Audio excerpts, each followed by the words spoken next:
Oh, who's sitting behind me? You weren't there when I started playing. It's great to see you. Welcome back, those of you who have returned from Transylvania. It's great to see you here.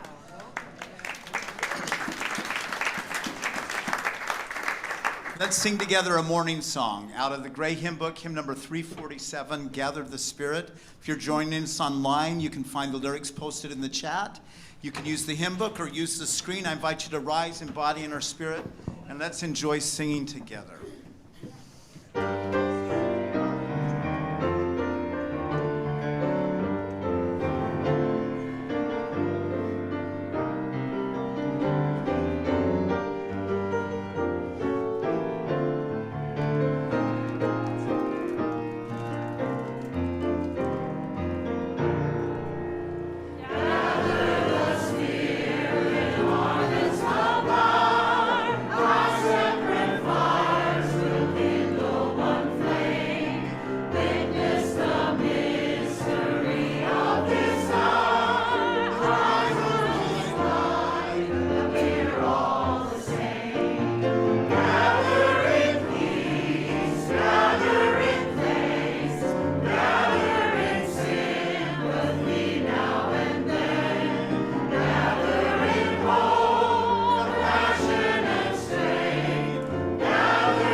Well, good morning. Welcome to the Olympia Unitarian Universalist congregation. Thank you for joining us here today. We are all so glad that you are here. My name is Alicia Seegers Martinelli. I use she, her pronouns, and I'm a member of the worship arts team. I'm a middle-aged white woman with dark brown hair, wearing glasses, and a brown and red polka dot scarf. Leading worship with me today is our guest, C.B. Beal, and Troy Fisher, our music director. Reverend Mary Gear is away from the pulpit today. We are pleased to welcome C.B., who is joining us online. C.B. Beal uses they, them pronouns and is a Unitarian Universalist speaker, educator, and consultant, specializing in facilitating learning experiences that address issues of marginalization, oppression, and privilege. Our UU community envisions an interconnected world that is loving, just, and healthy. We commit to live out our mission to welcome and wonder, embrace and empower, bridge, and become. You are welcome here just as you are. Whatever beliefs sustain you, whomever you love, however you understand and express your identity, and in all the ways that you are growing and becoming. Here's a few things that you should know about our service today so that you can all feel welcome. We are streaming live on Zoom and YouTube, and the service is being recorded. For those of you here in the sanctuary, You can see sometimes creative subtitles on the screen in front or on Zoom for those of you online. We are a multi-generational community that welcomes people of all ages here in the sanctuary. There's also nursery care and a story time program down the hall for those who would care to join the classes in the classroom wing. And over here, we have soft chairs and activities for hands and activities, so everyone can be here in a way that best supports them. Please be where you are most comfortable. We are grateful for the many hands that helped make worship happen this morning, visible and less visible. Thank you to all who contribute in so many ways. After the service, everyone will have the chance to discuss reflection questions offered by CB. For those online, you can go into one of the breakout rooms for a virtual coffee chat. And for those in person, please feel free to stay for coffee and fellowship in the Commons. At 12:15 today, you can join us back here in the sanctuary or in the Zoom main room for a forum with the board on the big question: how shall we adapt to being a bigger congregation? At 2 p.m. today, you are all welcome for the new UU class. This class is for those who would like to know more about UU or are interested in becoming a member here at OUUC. This week, participants will focus on the topic, faith in action. Each week this year, we will highlight an opportunity for an engagement at OUUC, and this week's opportunity is the Environmental Action Team, or called EAT for short. This team works to care for the interdependent web of life and this one precious planet, both within and without OUUC. They are in the Commons today, so please stop by and chat and learn how you could get engaged with their work. Next Saturday, October 11th, from 1 to 4 p.m., our OUUC Buddhist Sangha will be holding a meditation retreat. All are welcome. For questions, please ask Kurt Hill. And also next Saturday, the 11th at 2 p.m., all ages are invited to the OUUC Fall Fun Day at Rutledge Farm. We'll have a fire pit reserved and all can enjoy the corn maze and other farm attractions. Individual admission tickets are still needed to attend, so please contact Reverend Sarah if cost is a barrier. As you can tell, there are many things happening at OUUC. Check out the Tuesday electronic update or the website for the most up-to-date information. Now, let us open our hearts and our minds as we prepare for worship. It is good to be together. This morning, we join Unitarian Universalist congregations around the world in lighting a chalice, the symbol of our faith tradition. Today, we light the chalice with words of Eric Hepburn. We light this flame to remind us love is the center. As we grow and connect, mature and deepen, love remains the center. When the light of truth burns all else away, love remains.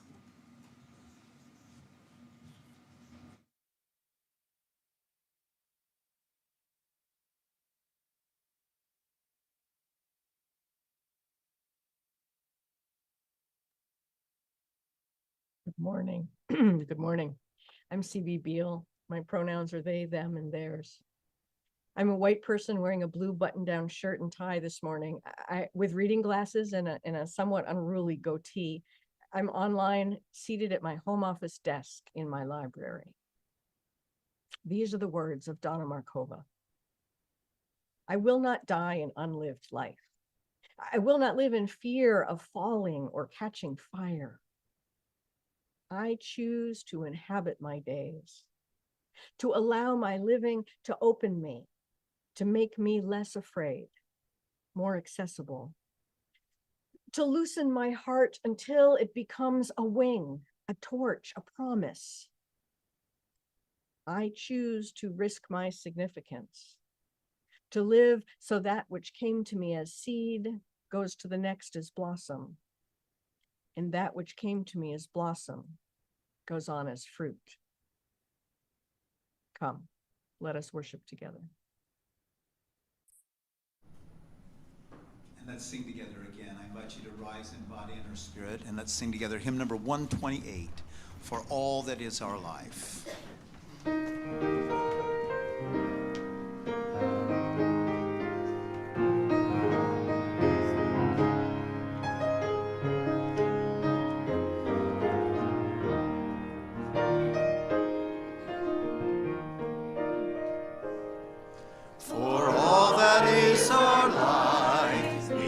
Our thanks and praise, for all life is a gift which we are called to use to build the common good and make our own days glad.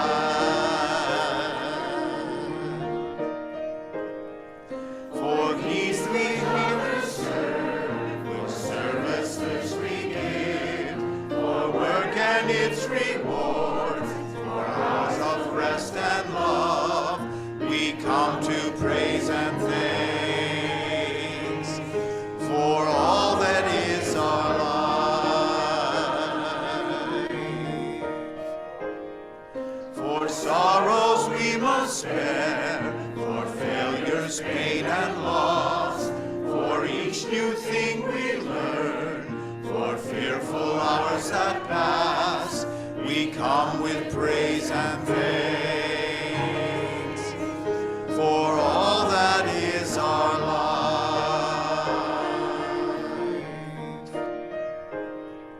For all that is our life, we sing our thanks and praise. For all life is a gift which we are called to use to build the common good and make our own days glad.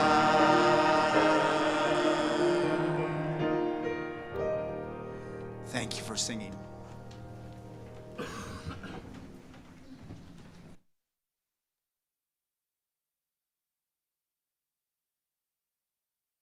This morning, the story that I'm telling is a retelling of the story Spork, which was originally penned by Kyle McClear. Now, it was originally a picture book, so let me introduce you to the central characters in the story. There's a spork, its parents, a fork and spoon, and various other cutlery.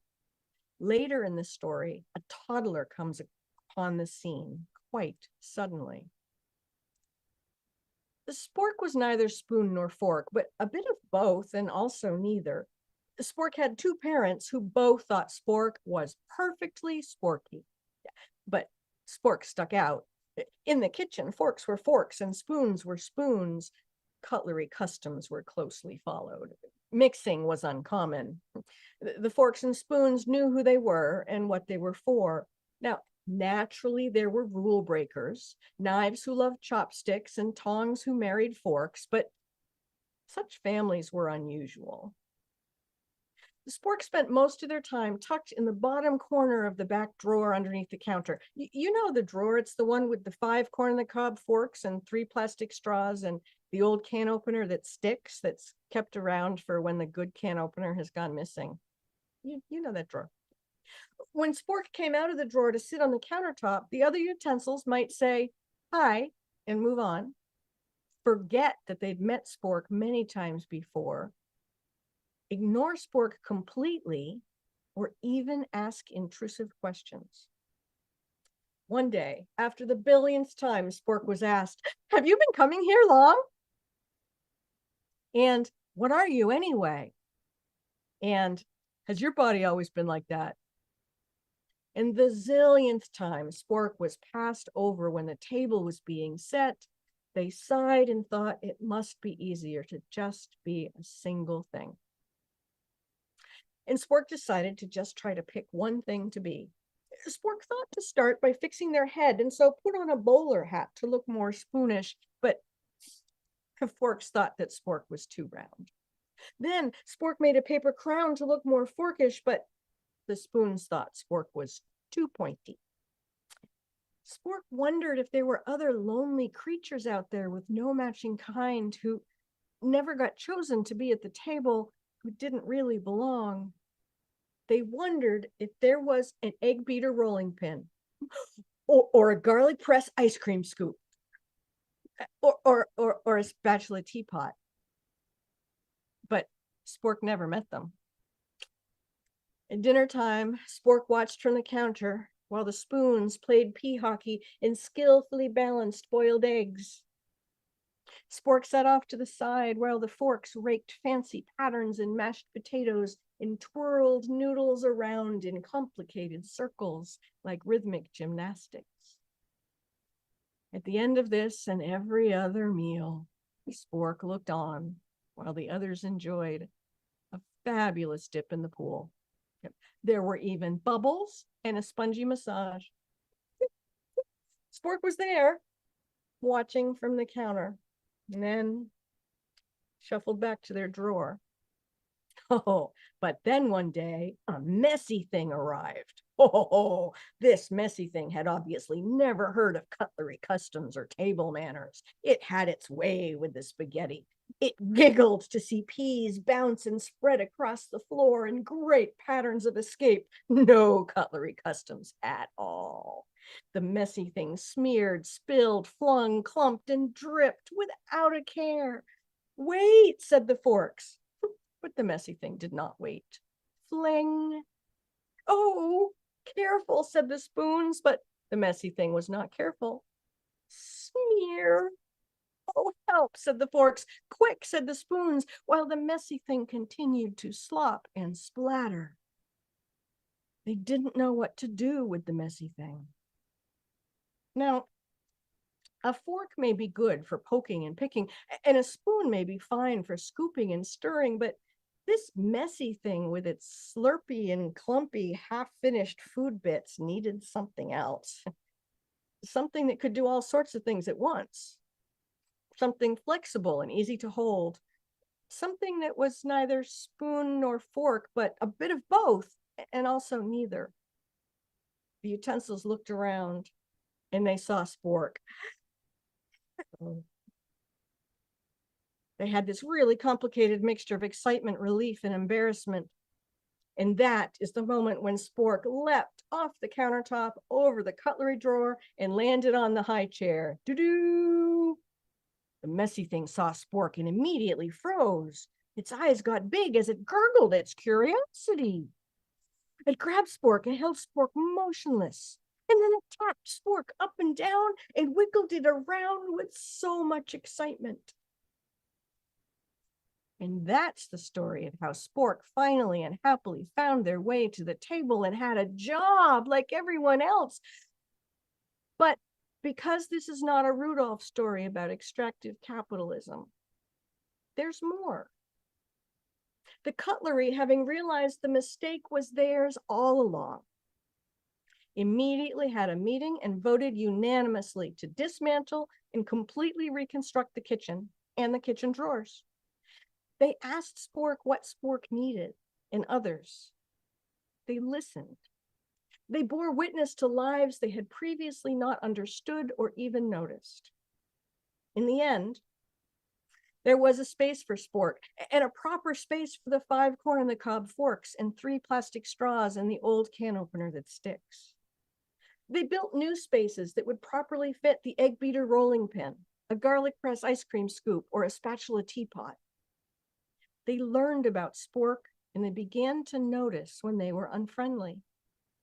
They began to interrupt each other if someone asked a rude or intrusive question. They stopped asking Spork and their friends to prove their experience, and they simply started learning about their experience. Well, as they did these things, they learned more about themselves than what they thought they already knew.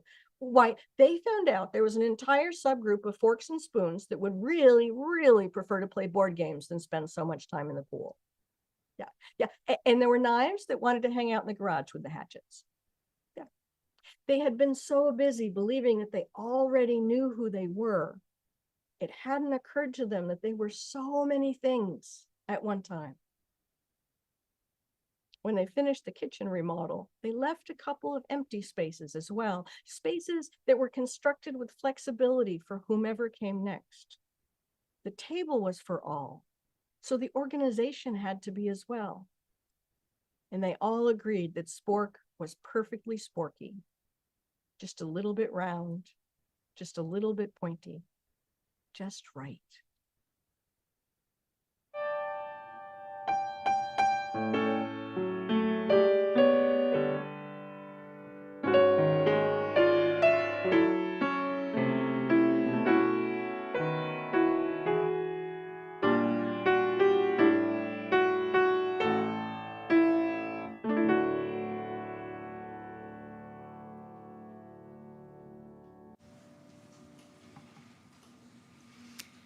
Each Sunday, we engage in the spiritual practices of generosity and gratitude by joining together in service to our community and to something greater than ourselves.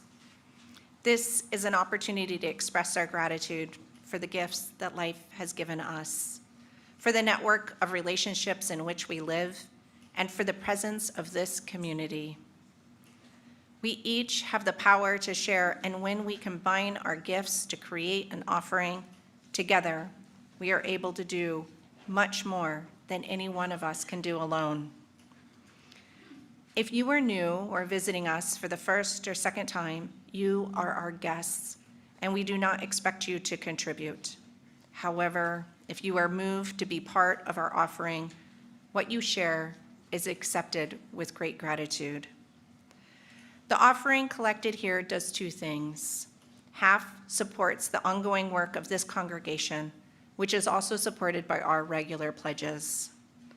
The other half of our offering goes to charity. Most is shared with an organization that serves in community and harmony with our Unitarian Universalist values. And a small portion goes to the Minister's Benevolence Fund to support the more urgent needs in this community.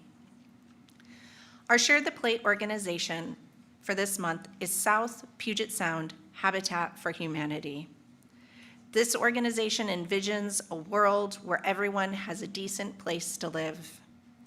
Through community collaboration and a variety of programs and classes, they work to bring sustainable, affordable homeownership to those who need it. Seeking to put God's love into action, they bring people together to build homes, communities, and hope. May the offering now be generously given as it is gratefully received.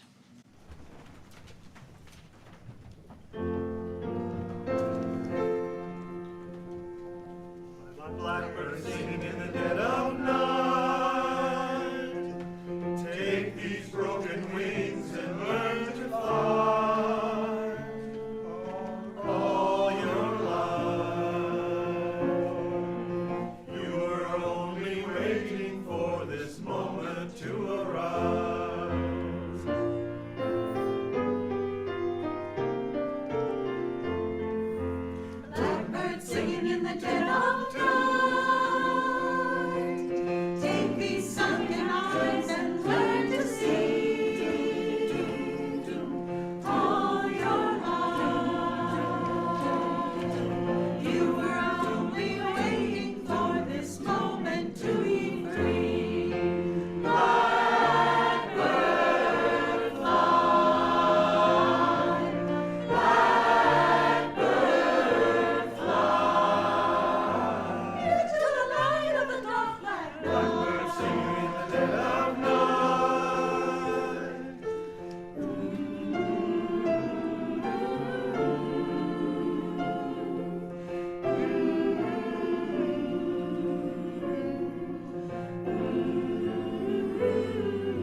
choir, and thank you all for your generosity in all the ways that you shared your gifts. This morning, we do what humans have done for all of existence. We gather in times of worry and anxiety, and in times of celebration and joy. We come into our community bringing all that is in our minds and on our hearts. Let's open our hearts to the complexity of life as we place stones in the water of community. You will hear a drum beat. Allow its resonance into your body. It is the heartbeat of life, the heartbeat of this community. And right now, I invite you to take a deep breath and feel the air in your body, feel the earth beneath us, feel the warmth of connection. This past week, we have witnessed violence against two faith communities.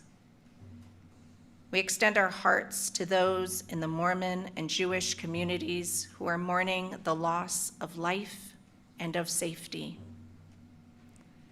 While we may have different beliefs, we affirm the right of all people to gather safely in worship.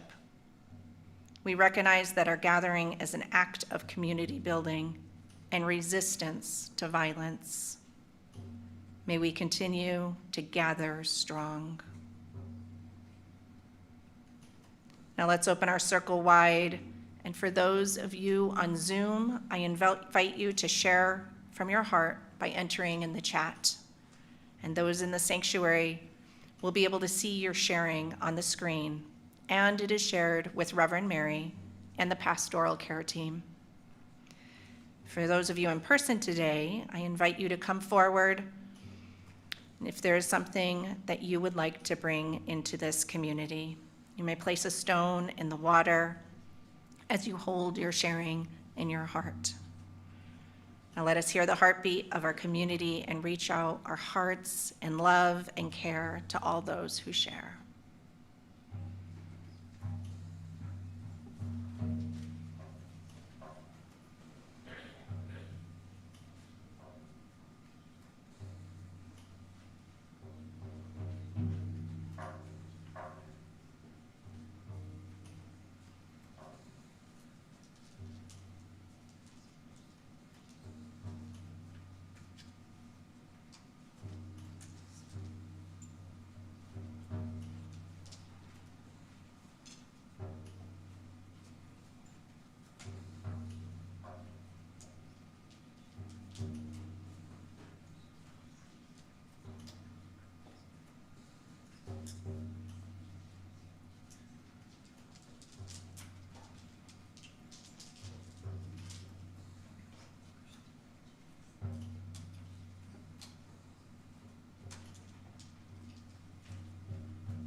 We will place one more stone in the water for all that we hold in our hearts and that remain unspoken.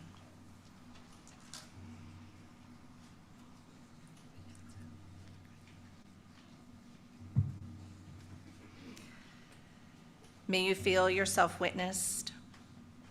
May you know that you are loved.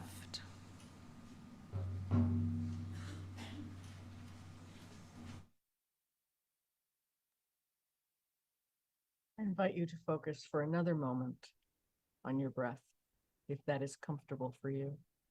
Alternatively, choose to find a spot of light or a pleasing sound wherever you are and let it inhabit you for just a couple of moments as we are silent together.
Today's first reading is by Octavia Butler from Parable of the Sower. All that you touch, you change. All that you change changes you. The only lasting truth is change.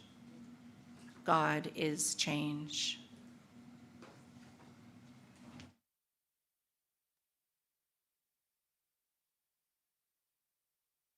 It can be said that Unitarian Universalists are a particularly wordy people. And in fairness, look what I get to do for a living. We like to think about things, discuss them, and decide what's right, and take positions. We like to think we're pretty good at this. But here's the thing. None of that was what Spork needed. As much as we search for truth and meaning, that alone does not build trust. It might build knowledge or awareness, but not trust. Spork had no reason to trust the utensils that were in charge because they didn't know what Spork was like, what they needed, or what they cared about. Spork didn't have an experience of connection or care with them. In reconstructing the congregation kitchen, the other utensils spoke with Spork and learned about Spork's life and the lives of others who are like Spork or different from both Spork and themselves.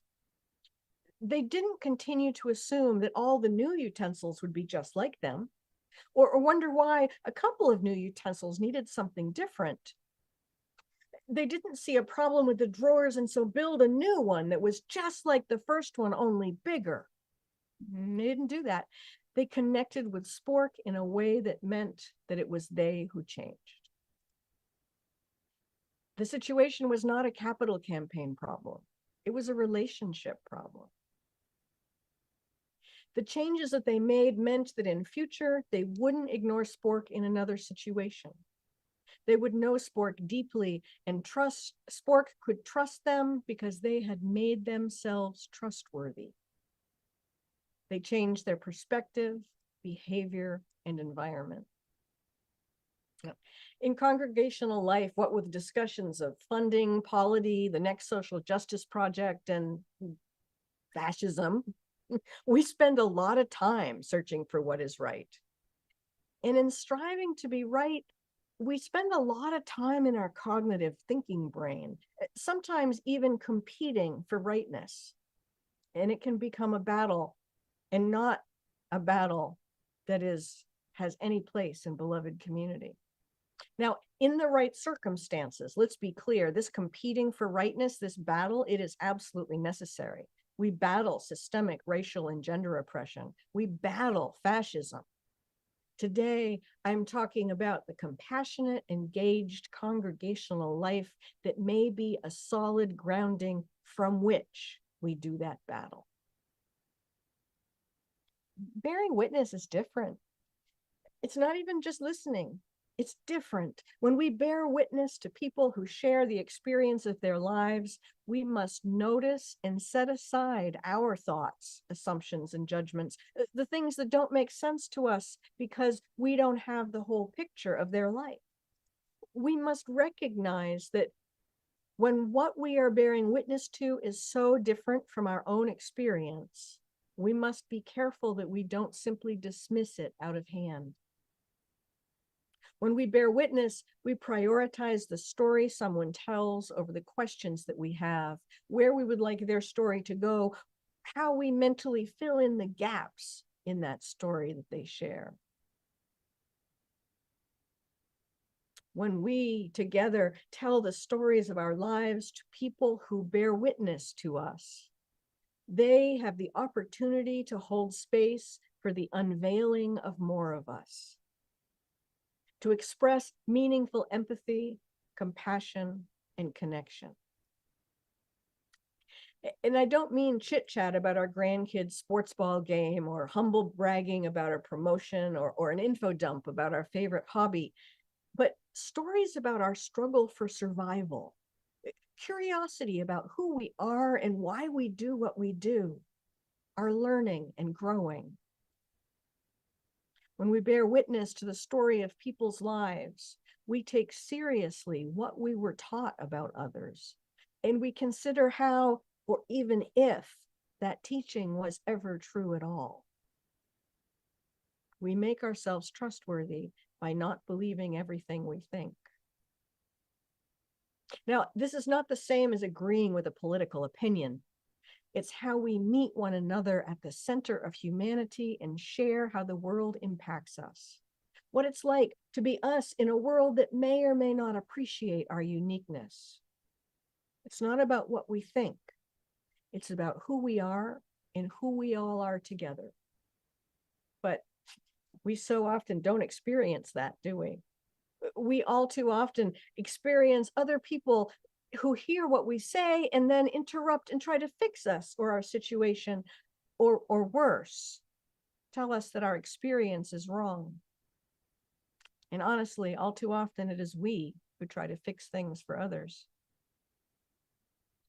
When I was a kid, I only knew about two genders, girl and boy. And I had two choices within girl. There was girl or failed girl, just as within boy, there was boy or failed boy. Where I lived, they called a failed girl a tomboy, and they called a failed boy a sissy. People policed what a girl or boy was. I didn't have an individual right to identity. Society decided that there was one way to be normal, in air quotes, and I was to capitulate, to cram myself into one. But I wasn't a girl, and I wasn't a boy. As I got older, I worked hard for words to describe my gender. For the entire 1980s, I went with, I'm butch. I tried, I'm a masculine of center person. I tried for a little while, I'm a tomboy farm girl. None of those words fit right. And for a long time, I just threw them into a bucket of soup and strung them together. I'm a butch, queer, tomboy, farm girl, masculine of center, womanish type person. Well, in the decades since I was that child, we have better understanding, knowledge, and language now. There's a much simpler word for my gender, coined not by society at large, but by people who share my experience of gender. I'm non-binary, a gender that does not fall into the Western cultural idea of man and woman as opposites. I'm trans, meaning that I'm a cross from the gender people expect me to have in a body that's called female.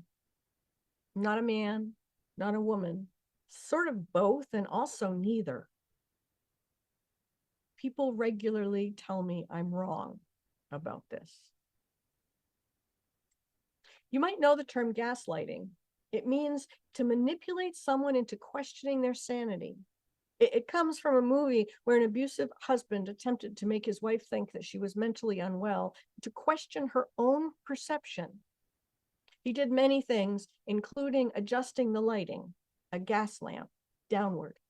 And when she would say, it's dark in here, he would say, no, it's not. And he did this to the point that he pretended to read the newspaper in the pitch dark. It's dark in here. No, it's not. Until she completely lost trust in her own experience. Not in her cognition or her thinking, in her experience. The goal of gaslighting is to get someone to disbelieve their own experience of reality and replace it with someone else's. This is done by lying about something we can all plainly see. It's not dark in here. I can see fine, he says. But no, it is clear there is no light. Now, this is different than discussing or persuading someone to think differently. We do that all the time. We call it democracy. Right? This gaslighting, it happens all too often in our personal and even our religious lives. People who are like Spork, people who do not experience their gender in the same way that broader society tells them they're supposed to, these people are gaslit in our society every single day. People say, there's no such thing as trans. There's no such thing as non-binary. And the reasoning usually boils down to some version of this. Because I'm not trans, I'm not non-binary. It doesn't make sense to me. And I know that I'm normal, so I don't believe you. It's not necessarily nefarious. Many times it simply comes from a lack of information combined with a surety that we are normal and regular and we know best.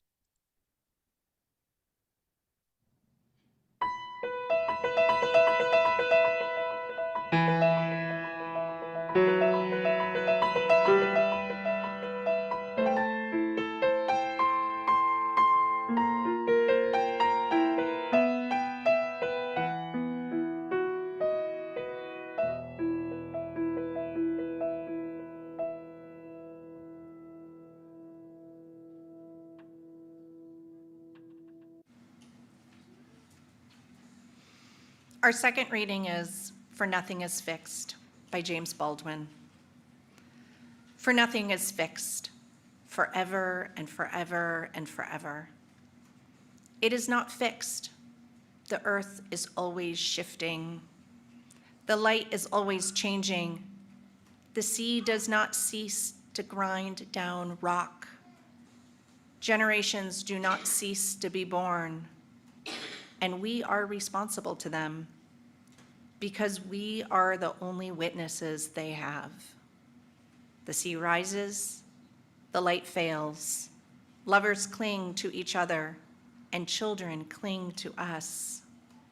The moment we cease to hold each other, the moment we break faith with one another, the sea engulfs us and the light goes out.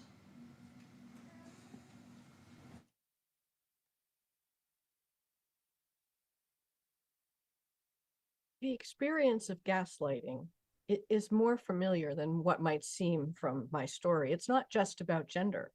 It's about so many of the ways we experience our lives in the world. Those of us who are survivors of dysfunctional families and abuse, or of illnesses like long COVID, fibromyalgia, or ME/CFS, chronic fatigue, illnesses that other people told us didn't exist and we didn't have. I mean, how many of us remember being told there's no such thing as PMS, even as we were weeping in pain? So many of us have experienced being surrounded by people who tell us we are broken or wrong. There's those of us who were told that we were bad or lazy when it turned out that we were neurodivergent, but nobody knew what that was back then.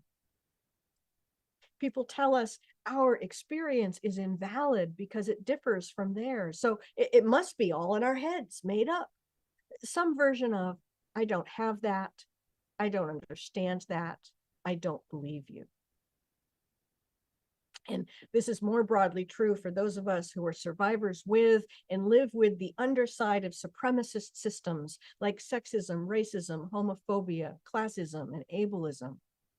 How many times have we heard, I've never experienced oppression like you described. It's not that bad. I don't believe you. And I have to acknowledge that I've been on both sides of this. I have both been the person not believed by someone whose experience is different and who refuses to bear witness to my life. And I've also used my own experience to judge others. If you have me back sometime, I will share some of the ways I am my very own cautionary tale. But for right now, this. I live in Massachusetts, descended from about 400 years of Puritans and other white European colonizers. I come from people with names like Harbottle Grimscott. Regardless of our family histories, all of us who are UU are deeply bound up in this history as well. I come from generations of people who, when someone dies, say, well, that's too bad, no time to be sad, let's go, there's work to do. Feelings are meant to be things that flash past, darting like a bird that never lands. We're never taught to deeply experience what we are experiencing.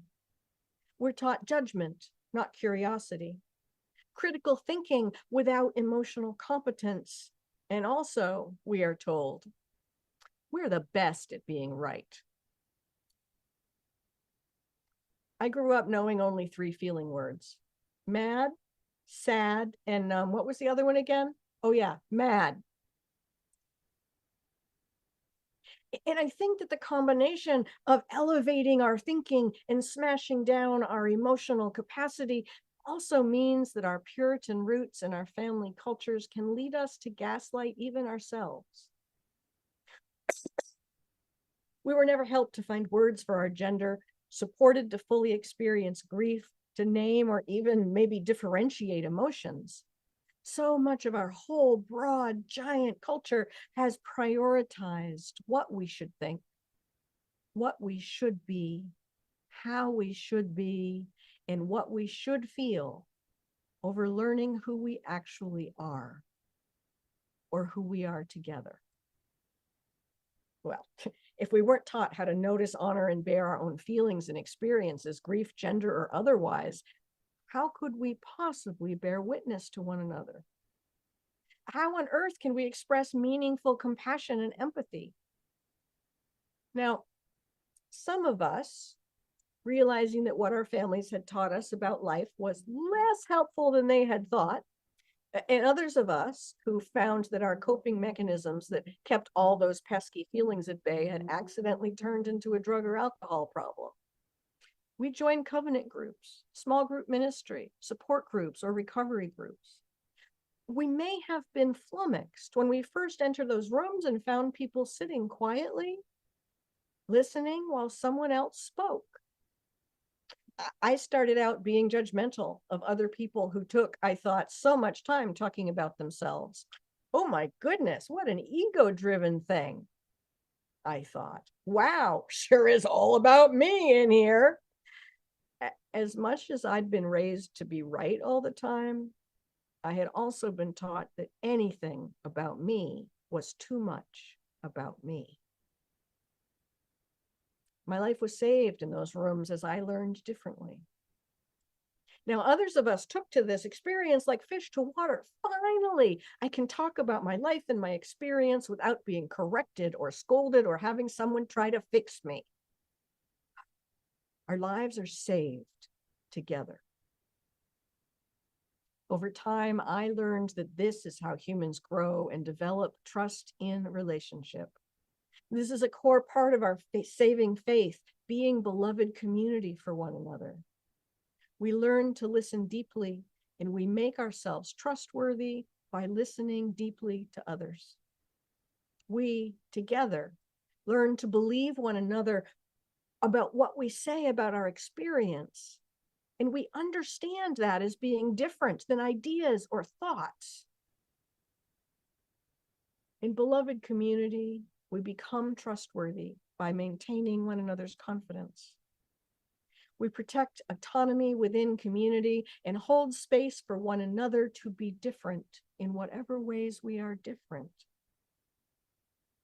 We learn how to live in flow and to change when what we might want is stillness in the way it used to be. I invite us today to commit to the openness, compassion, and change that bearing witness brings. And may we welcome the changes we experience as more lives are saved. It is truly a wonderful price to pay for lives being saved. Will you commit that to one another? I actually can see the backs of your heads. Would you look at each other and say yes? Or if you're online, type in the chat box, raise your hand if you will commit to that to one another today. Awesome sauce, you win. Thank you.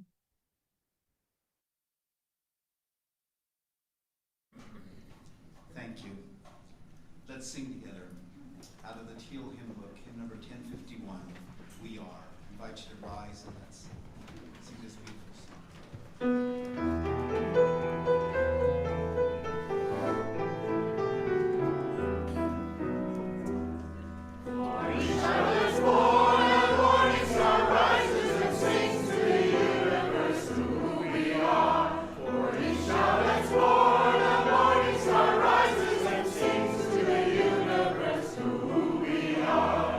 We are our grandmother's prayer.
As we extinguish the chalice, I invite you to move now into the rest of your day with willingness, curiosity, and love. Go now with joy, commitment, and love. Love your people and let them love you.